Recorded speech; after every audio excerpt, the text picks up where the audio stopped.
Hey everyone, ready to dive into the world of backlinks?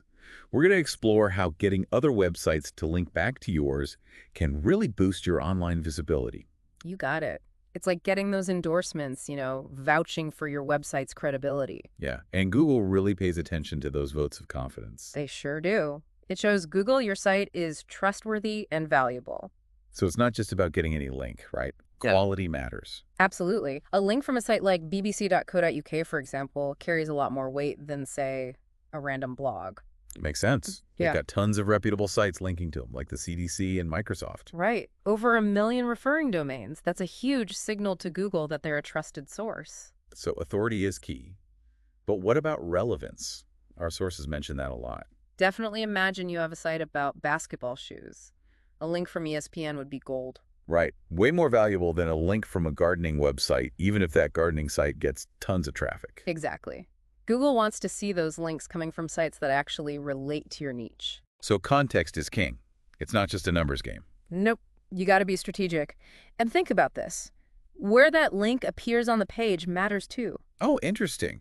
Like a link in the footer isn't as powerful as one in the main content. You got it. Think about it. A link buried somewhere is less likely to get clicked. Yeah, that's true. And Google's algorithms are getting really good at understanding user behavior, right? They are. They even have this reasonable surfer model to figure out how likely someone is to actually click on a link. Wow. Google's really upping its game. So we've got authority, relevance, and placement.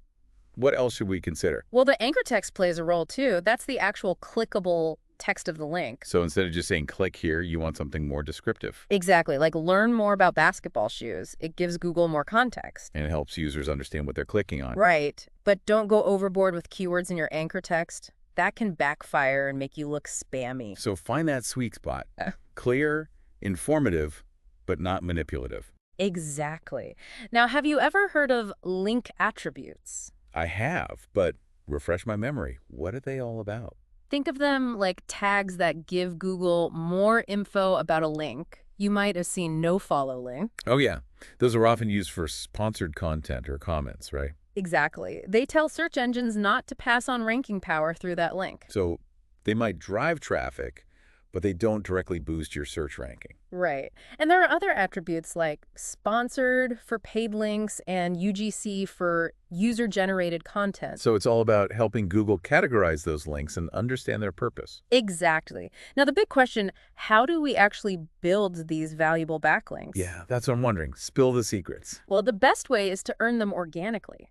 Create high-quality content that people actually want to link to. Like awesome blog posts, in-depth guides, or maybe even cool infographics. You got it.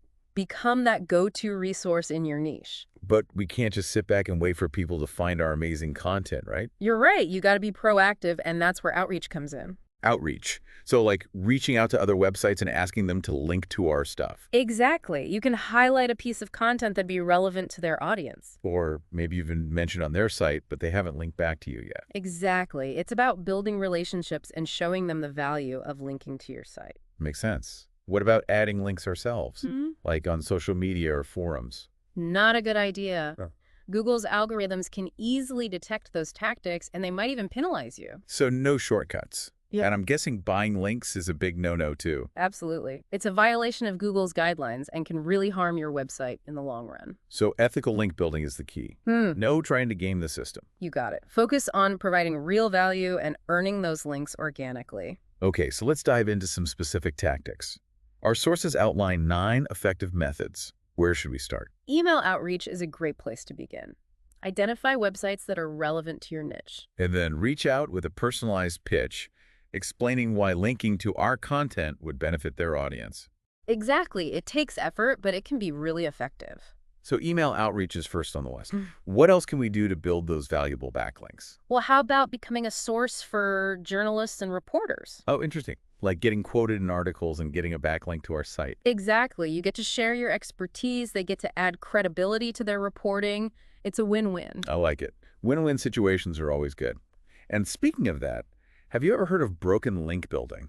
I have. It's like a treasure hunt for SEO. Tell me more. I love a good treasure hunt. It involves finding broken links on other websites and suggesting your content as a replacement. So you're helping them fix a problem and potentially getting a backlink in return. Exactly. It's a great way to provide value and boost your SEO at the same time. That's a clever strategy. Yeah. Okay, so we've got email outreach, becoming a source, and broken link building. What else? Let's talk about linkable assets. Linkable assets, what are those? Think of it as content that's so valuable, informative, or entertaining that people naturally want to link to it. Like the ultimate guide to basketball shoes. Exactly. Or maybe original research data or a super helpful tool. Content that's so good, it practically begs to be shared and linked to. Exactly. It's all about showcasing your best content and making it easy for people to link to it. This is fantastic. We've covered so much already, but I bet there's even more to uncover, right? There is. We've only just scratched the surface. We still have a few more tactics to discuss and the whole aspect of tracking your efforts. But buckle up, listener. We're diving even deeper into the world of backlinks. You know, it's funny how often brands get mentioned online without a link back to their site. Oh, that's true. Like a missed opportunity. Exactly. But there are tools that can help you find those unlinked mentions. Really? Right. So we can turn those mentions into backlinks. You got it. Just reach out to the website and politely ask for a link. Simple as that. Pretty much. It can make a big difference for your SEO. Turning brand awareness into SEO juice. I like it. And speaking of learning from others, our sources also mention analyzing competitor backlinks. Yeah, it's like checking out their playbook. So we can see what's working for them and maybe even find some new opportunity. Exactly. You can see what kind of content is getting them links, who's linking to them, even the anchor text they're using. It's like having a secret weapon. Mm. But what happens if you lose a backlink? Is it gone forever? Not always. Backlinks can disappear for different reasons, like website updates or broken links. Oh, right. Things change all the time online. But the good news is you can often recover those lost backlinks. So it's worth trying to get them back. Definitely. It's usually easier than building new ones from scratch. Makes sense. So how do we go about finding and reclaiming those lost links? There are tools for that too. They can help you figure out why a link disappeared. And then we can reach out to the website and see if they'll reinstate it. Right. Or maybe link to a more relevant page on your site. It's like detective work for SEO. Ah. Now, what about backlink gap analysis? What's that all about? Basically, it's about finding websites that are linking to your competitors but not to you. Ah, so if they're already linking to similar sites, they might be interested in linking to us too. Exactly, especially if your content is top-notch. So how do we find those potential link partners? There are tools that can show you all the sites linking to your competitors. Then we can focus on the ones that aren't linking to us yet. Exactly. It takes the guesswork out of it. Now let's shift gears a bit and talk about digital PR. Digital PR. How does that tie into link building? It's a great way to get online coverage and publicity, which can lead to backlinks from reputable websites. So like getting featured in articles and blog posts. Yep, it's all about crafting a compelling story that journalists and influencers will want to share. Can you give us an example? Sure, there was this holiday park company that created a miniature holiday park just for hedgehogs. Wait, a holiday park for hedgehogs? That's adorable. Right, and it got them tons of press coverage and backlinks from sites like Lonely Planet. That's amazing. They turned a fun idea into an SEO win. Exactly. It shows the power of creative storytelling and digital PR. Now, before we wrap up, remember that link building is an ongoing process. Right. It's not a one-time You thing. need to constantly monitor your backlinks and adjust your strategy as needed. So we got to keep track of what's working and what's not. Exactly. Regular link building audits can give you valuable insights. So we can see if we're earning backlinks at a good pace or if we're losing any. Right. And make sure those backlinks are coming from high-quality, relevant websites. What tools or techniques can we use for these audits? There are plenty of tools out there, and some platforms even have built-in analytics for tracking. So we can see which links are driving the most traffic and which ones are coming from the most authoritative sites. Yep, you can even get alerts when you gain or lose backlinks. It's like having a dashboard for your link building. And this reminds me of authority score. Ah, yes. Remember, your authority score reflects the overall strength of your website. And as you build more high-quality backlinks, your authority score should go up. Exactly. And a higher authority score can lead to even better rankings in search results. It's a win-win cycle. More backlinks, better rankings, even more backlinks. Precisely. By consistently monitoring your backlinks and focusing on quality, you can keep that cycle going strong. This is awesome. We've learned so much about backlinks today. We have. It's all about building a stronger online presence through strategic link building. And remember, knowledge is power. So as we wrap up, it's clear that backlinks are essential for SEO success. Absolutely. And it's not a set it and forget it kind of thing. Right. We have to constantly analyze and refine our strategy. You got it. It's an ongoing process. You've given our listeners so much to think about.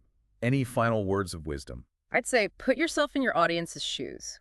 What kind of content would they love? What problems are they trying to solve? That's such a good point.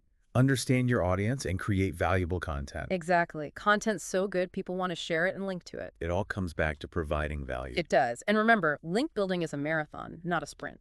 Patience and persistence are key. You got it. Focus on quality, and those backlinks will pay off in the long run. This deep dive has been incredible. Thanks for sharing your expertise with us. My pleasure. It's all about empowering people to take control of their SEO. And helping them build a stronger online presence. Exactly. Knowledge is power. And now our listeners have the power to boost their visibility through strategic link building. That's a wrap on this episode of The Deep Dive. Thanks for joining us on this journey into the world of backlinks. Keep learning, keep exploring, and we'll catch you next time.